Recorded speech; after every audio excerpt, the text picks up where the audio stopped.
ইউনিভার্সিটিতে চান্সতে যে কত কষ্ট হয় সেটা আমরা জানি। 24 ঘন্টার মধ্যে 22 ঘন্টা পড়াশোনা করতে হয়, আর সেই মেট্রিক পাস করা টোকায়ের বাচ্চা আমার ভাইয়ের বুকে গুলি করছে।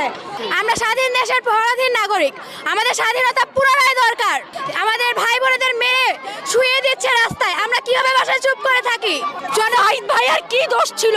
সে একজন মেধাবী স্টুডেন্ট ছিল, সে একটা পাবলিকে পড়া স্টুডেন্ট, আর যে পুলিশটা গুলি করছে টোকায়ের বাচ্চা, টোকাই ওই মেট্রিক পাস করছে, আচ্ছা মেট্রিক পাসই করে নাই, টোকায়ের বাচ্চা।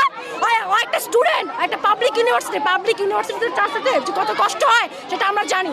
দিনে 22টা ঘন্টা পড়াশোনা করে আমরা চান্স পাই, 24 ঘন্টার মধ্যে 22 ঘন্টা পড়াশোনা করতে হয়, আর সেই মেট্রিক পাস করা টোকায়ের বাচ্চা আমার ভাইয়ের বুকে গুলি করছে। মুক্তিযুদ্ধ তো মরে গেছে, সে কবে?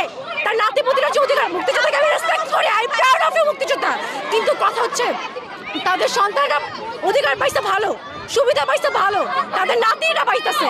এখন তাদের নাতিদের বয়স হচ্ছে আমাদের মতো টক্কর দেওয়ার বয়স, ওরা কালকে ওদের সন্তান হবে, এভাবে তোরা বংশ বিস্তার করবে, তাহলে আমরা সাধারণ স্টুডেন্টরা কই যাব? আমার দাদারা তো মুক্তিযোদ্ধা করছে, বাইচা নাই, আমাদের তো মানে সার্টিফিকেট পায় নাই।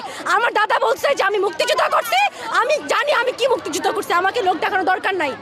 সেই আমলে সার্টিফিকেট যারা করে নাই মুক্তিযোদ্ধা, ওরাও যায় লাইন ধরা যায় সার্টিফিকেট নিচ্ছে। আমার দাদা ছিল পিওর মুক্তিযোদ্ধা, উনি সার্টিফিকেট নেয় নাই। আমার নানার মুক্তিযোদ্ধার কোঠা আছে, বাট আমি নিজে কখনো যাই নাই। দেশ কারা স্বাধীন করছিল? আমাদের